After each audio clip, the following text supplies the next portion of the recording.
La hiperinflación no es algo que salió de un repollo, ni algo que haya ocurrido exclusivamente en Argentina.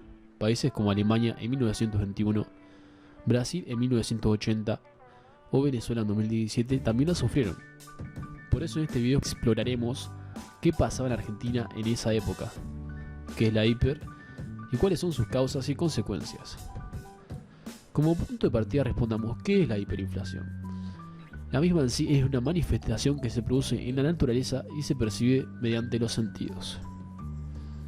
Lo que sucede en la hiperinflación es que se pierde totalmente el control de las variables monetarias, es decir, variables tales como la base monetaria, reservas internacionales, depósitos, préstamos o tasas de interés. Esta también se manifiesta en la fuerte desmonetización de la economía, también mediante grandes y crecientes déficits fiscales, ajuste de precios y salarios con frecuencia cada vez mayores. Y por otra parte, la tasa de inflación no solo que es muy alta, sino que también es muy volátil.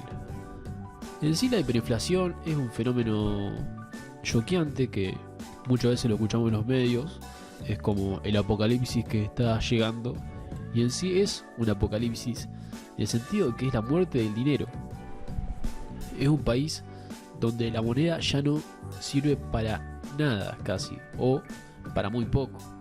Hoy, a la fecha que se hace este video, en 2023 tenemos tasas de inflación mensuales en torno al 10%, según el INDEC, y en el año 1989 teníamos, como ven en este gráfico de Fernando Marul, inflaciones de 12%, 9%, 6%, 7%, hasta que en un punto saltó a 33%, después 78%, después 114%, y en julio del 89 a 197%, y después bajó y volvió a subir en enero del año 90 y en diciembre del 89. Bueno, ahora sí damos la bienvenida al canal, es decir, bienvenidos al siguiente programa de Hablemos de Economía. En esta ocasión vamos a hablar de la hiper del 89, explicada para que la entiendan todos. Así que esperen, primero hagamos algo para entender qué pasaba en esa época, en Argentina. Por ejemplo, imagínense que tienen 26 años y se despiertan en 1983 y es la primera vez que van a votar. No importa quién votaron, sino que el ganador es Raúl Alfonsín en la famosa vuelta a la democracia, luego de estos años que estuvo el gobierno militar, que lo pueden ver en mi video anterior. No quiero hacer muy larga la contextualización porque esto es tema para otro video, pero quiero resaltar ciertos hechos importantes, como que Raúl Alfonsín no fue un presidente con mucho poder. Se puede decir que era un presidente débil, ya que fue un gobierno que compartió contexto internacional con Ronald Reagan y Margaret Thatcher, destacando el recuerdo muy reciente de la Guerra de Malvinas en 1982. Su primer año de asunción se encuentra con una inflación de 343,8% anual y que en 1984 alcanza un 626,7%. Bien, también cabe destacar la crisis de deuda externa que se hereda, se puede decir heredar, de los militares, que es de 40.000 millones de dólares, la cual tuvo solución recién con el plan Brady de 1990. Ahora bien, año 1984, como dije recién, en las noticias veríamos algo llamado Ley Mucci, que parece algo trivial, pero no lo es. Esta ley, que básicamente propone la democratización de los sindicatos, es aprobada en diputados y fracasa en el Senado. Las consecuencias son 13 paros generales que paralizan el país. De la mano, básicamente, se le recrimina mucho al peronismo de tener el poder de los sindicatos y favorecer estos paros. Ahora, si quieren, hagamos un salto y piensen que nos encontramos en 1989. Pasan muchas cosas más en esta época muy importantes, pero yo quería destacar estas porque, en base a lo que plantea, por ejemplo, De Pablo, ocurre un atentado a la Tablada, que fue parte de Gurriarán Merlo. Este atentado fue un intento de ocupación de la guarnición del ejército argentino. Pero no esperen que este no es un video sobre acontecimientos sociales de la época, sino sobre la muerte del dinero que ocurrió en Argentina en 1989. Así que preguntémonos, ¿cuáles fueron las causas de la hiperinflación? Con dicha tarea podemos acudir a diferentes perspectivas. Las dominantes son la estructuralista y monetarista, como las plantea el autor Ferrucci. Dice que, por ejemplo, la monetarista, que la causa inmediata de inflación es la emisión espuria de dinero o el uso discrecional de crédito, que plantea como políticas correctoras emitir solo lo necesario, eliminar el crédito subsidiado, eliminar el déficit presupuestario y reducir al máximo los subsidios y funciones de sectores o regiones. También plantea como causas inmediatas la financiación de aumentos en salarios que exceden la productividad, el estímulo artificioso a la demanda mediante crédito fácil, la financiación del déficit presupuestario, la financiación de otros déficits derivados del deseo de distribuir lo no producido, por ejemplo. Por otra parte está la inflación estructuralista, que basa básicamente en un pensamiento más bien de Keynes, que plantea como causas inmediatas la lucha distributiva con respecto a los salarios y la insuficiencia de ingresos públicos, además de la devaluación monetaria como causas inmediatas de la hiperinflación o de la inflación. Básicamente esto es sobre la inflación, pero lo podemos pensar también para la hiperinflación hasta cierto punto, ¿no? Pero bien, la integración de la estructura productiva es una de las políticas correctoras para que no haya inflación, el desarrollo de la infraestructura de industrias base, la transformación de la estructura agraria, la redistribución progresiva del ingreso, el fortalecimiento del mercado externo y los controles de precios y tipos de cambio son formas de encarar la inflación de una perspectiva estructuralista. Bien, en adición a dicha teoría también cabe destacar una teoría adicional que se llama teoría de pujas distributivas, que comparte ciertas cosas con esta visión estructuralista de la economía, pero también tiene ciertas diferencias. En esta explicación básicamente se dice que la inflación se asocia con alzas persistentes en los costos de producción.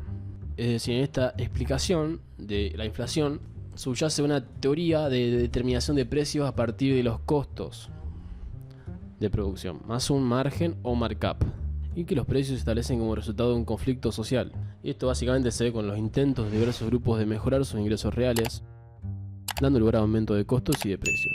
Y también que los cambios en precios relativos tienen efectos distributivos importantes. Lo que tiene que quedar claro bajo esta perspectiva es que la puja distributiva puede ser desencadenada por shocks exógenos, es decir, shocks que vengan fuera de nuestro modelo de investigación, cuando los precios y salarios se establecen con la expectativa de mejoras relativas permanentes. Así que bien, vimos un montón de contexto y un montón de teorías.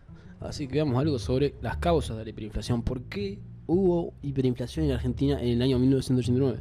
Bien, como causa podemos tener en cuenta la corrida que significó tener un tipo de cambio reprimido, ya que, como ven en este gráfico también, como fue el dólar oficial a lo largo del año de la hiperinflación, que fue de 1989, y también vemos ciertos aspectos de 1990 y también los finales de 1988, vemos que también se formó una burbuja, es decir, tener un precio tan controlado y comprimido puede llegar a formar una burbuja, y vos cuando tenés como un dólar reprimido, pueden ocurrir corridas en el mercado controlado.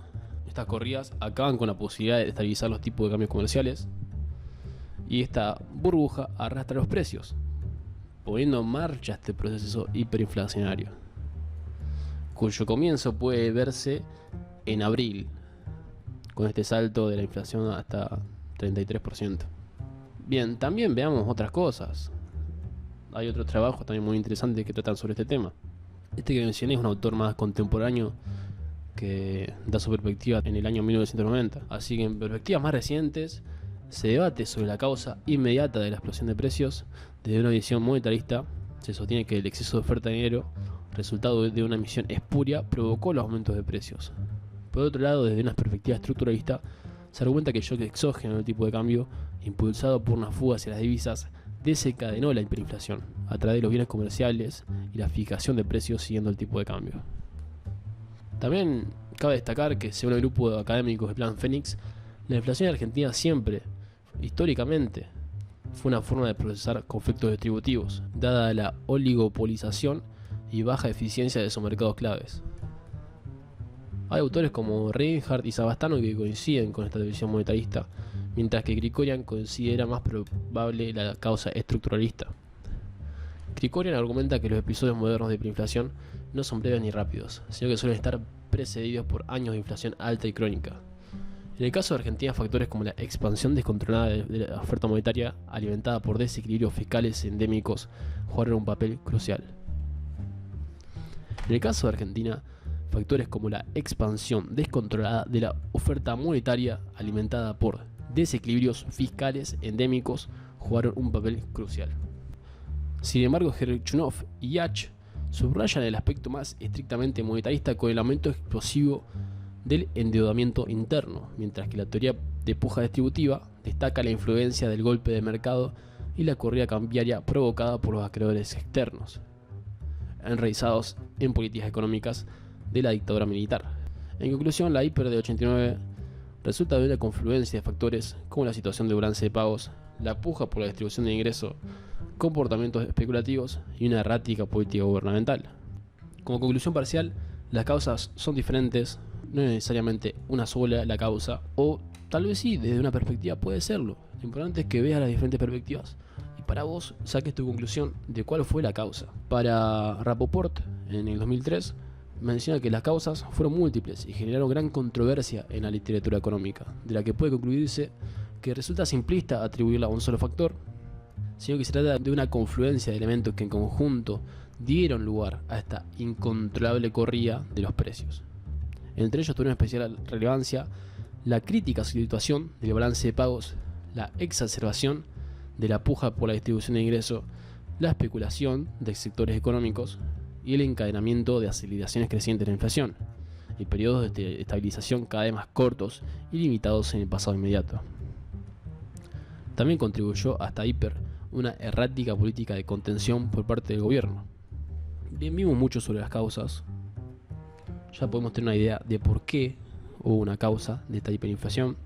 Vimos cómo fue la evolución de los precios a lo largo de ese año, de ese periodo. Veamos interpretaciones sobre las consecuencias de la hiperinflación. ¿Qué ocurrió en Argentina después de la hiper? Después de la muerte del dinero.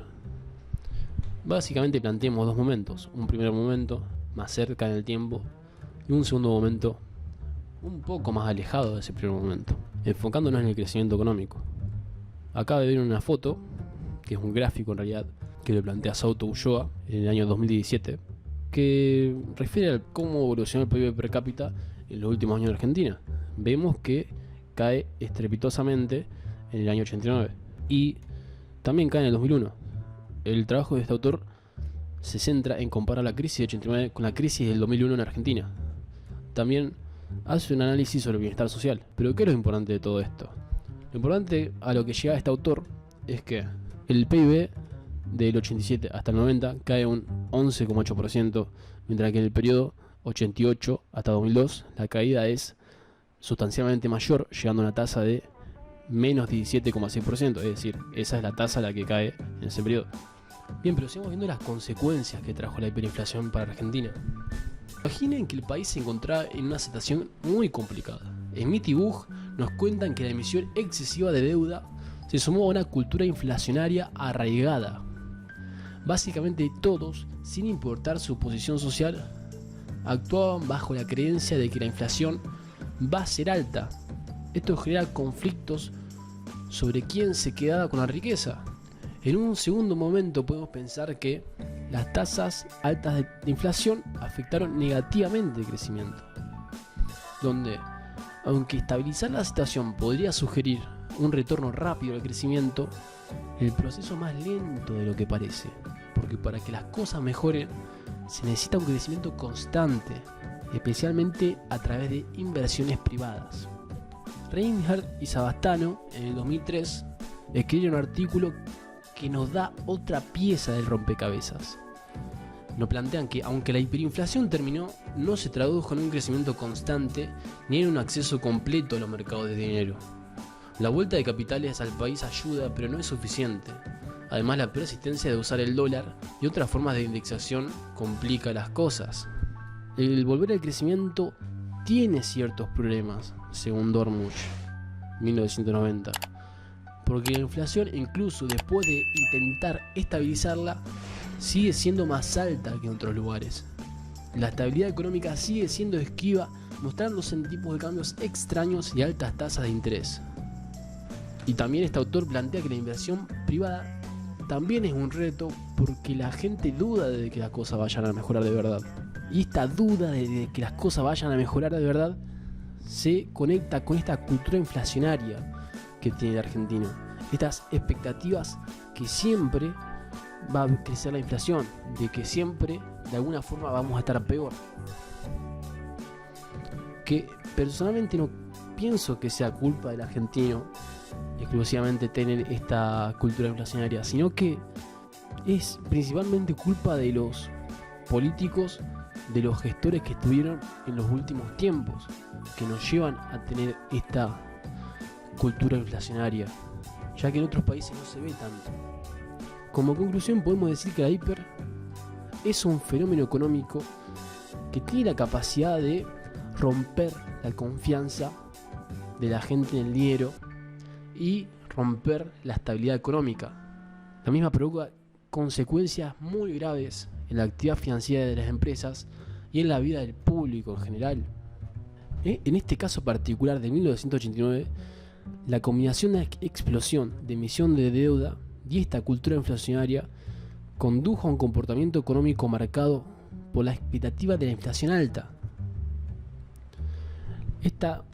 Se puede decir que ciertos autores sostienen que se generó por conflictos en la distribución de riqueza y esto obstaculizó la recuperación inicial. Cabe destacar que existe la posibilidad de que una recuperación después de una hiper sea muy rápida, especialmente si se combina con entrada de capitales o mejora los términos de intercambio que mejore la actividad económica y los salarios reales. Estos términos de intercambio refieren básicamente a los precios de los bienes que exportamos y a los precios de los bienes que importamos, siendo que la estabilidad de la moneda y las políticas monetarias y fiscales sólidas son factores clave en este proceso de recuperación. Sin embargo, la transición desde la estabilización hacia un crecimiento sostenible puede ser un proceso largo y desafiante. Por lo tanto, es necesario abordar la inflación residual, la persistente inestabilidad macroeconómica y la necesidad de fomentar el ahorro y la inversión. No perdiendo de vista lo que dijo Solanet en 2012, quienes rechazan ideológicamente las políticas correctivas necesarias deben tener presente otra clara enseñanza del año 1989 y el año 2001. Si las medidas no se instrumentan planificada y anticipadamente, tarde o temprano las correcciones se producen por sí solas y desordenadamente. Entonces el costo político y social resulta mucho más grave. Por ello la hiperinflación es un fenómeno económico que requiere una respuesta cuidadosa, pensada y coordinada para lograr una recuperación sostenible y evitar un mayor sufrimiento económico y social. Muchas gracias por ver este video, suscríbanse, denle like y comenten qué les pareció. Nos vemos en la próxima.